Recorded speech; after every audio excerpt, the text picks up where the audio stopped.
Hi நண்பர்களே, நான் உங்கள் நிலையில் இன்றைக்கி இந்த பதிவு யாருன்னு பார்த்தீங்கன்னா, நம்ம தமிழக வெற்றி கழகத்தோட ஒரு மினிஸ்டர் சார்.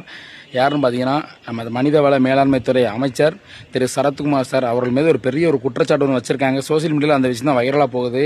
அவரை பற்றி என்ன குற்றச்சாட்டு வச்சிருக்காங்க, என்ன எதுங்க, இந்த வீடியோ ஃபுல்லாக பார்க்கலாம் வாங்க நண்பர்களே. நம்ம டிவிகே மினிஸ்டர் மனிதவள மேலாண்மைத்துறை சரத்குமார் சார், அதாவது அவரை வந்து எல்லாருமே கில்லி சரத் அப்படின்னு சொல்லுவாங்க. சாரை வந்து ஏன்னா தாவைக்கால வந்து தமிழக வெற்றி கழகத்தில் அவ்வளோ கஷ்டப்பட்டு அடிப்படை தொண்டனாக இருந்து ஒரு ரசிகராக இருந்து ரசிகன் மன்ற தலைவராக உள்ள இருந்து இப்போ வந்து ஒரு பெரிய மினிஸ்டராக இருக்காங்க. நல்ல ஒரு மனிதர்.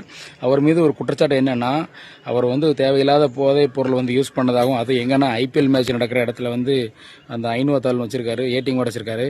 அந்த மாத்திரை போதை மாத்திரையா அதை வந்து இப்படி உடச்சி அதை வந்து இது பண்ணி வச்சிட்டு இருக்க மாதிரி ஒரு வீடியோ, பழைய வீடியோ 2024 உள்ள வீடியோவா. அது இப்போ சோசியல் மீடியாவில் வைரல் ஆச்சு. என்ன எப்படி ஆச்சுன்னா, முந்தா நாள் பார்த்தீங்கன்னா நம்ம தமிழக முதலமைச்சர் திரு ஜோசப் விஜய் அவர்கள் வந்து ஒரு பெரிய ஒரு மாரத்தான் வச்சாங்க.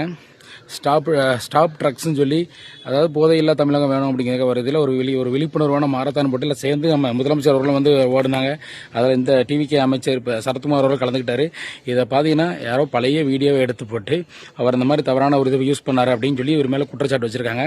அதை நிரூபிக்கிற விதமாக நம்ம சரத்குமார் அமைச்சர் அவர்கள் என்ன போட்டிருக்காங்கன்னா, அது வந்து இப்போ போதைப் பொருளே கிடையாது, என்னோட குழந்தைக்கு உடல்நிலை சரியில்லை, நாங்கள் ஐபிஎல் மைதானத்தில் கிரிக்கெட் மேட்ச் பார்க்க வந்தோம், அங்கே என் ஃப்ரெண்டு என் ஃபேமிலி எல்லாருமே குழந்தை எல்லாமே இருந்தாங்க, குழந்தைக்கு உடம்பு சரியில்லை, டாக்டர் வந்து மாத்திரையை வந்து உடச்சி பொடியாக்கி தான் கொடுக்கணும் அப்படின்னு சொல்லி சொன்னதுனால அந்த பிள்ளை மாத்திரை சாப்பிட மாட்டேங்குது, இப்போ நான் பொடியாக்கி கொடுத்தேன், அது கூட தக் லைஃப்னு கூட ஃபன்னாக காமெடியாக கூட வச்சுருக்கேன், அதையெல்லாம் விட்டுட்டு இவங்க வந்து ஒரிஜினல் நினச்சி நம்பி நான் இந்த மாதிரி தவறான பழக்கத்துக்கு போனேன்னு சொல்லி என் மேலே வந்து புகார் வச்சுருக்காங்க. இது ரொம்ப மனசுக்கு கஷ்டமாக இருக்குன்னு அவங்களோட மனைவியும் அமைச்சர் சரத்குமார் சார் 2 பேருமே வந்து பார்த்திங்கன்னா ரொம்ப வேதனைப்படுறாங்க. இந்த நேரத்தில் ஒன்று சொல்கிறேன், அதாவது டிவிக்கே ஆட்சிக்கு வந்ததுலேருந்து ஒரே குற்றம் குறை சொல்லி தான் ஒரே கதறலாக இருக்குது.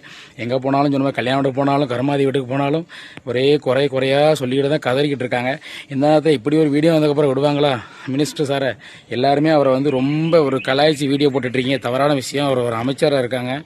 அதுவும் இந்த மாதிரி ஒரு அமைச்சராக இருக்கவங்க வந்து குறை சொல்லி தப்பாக போடாதீங்க.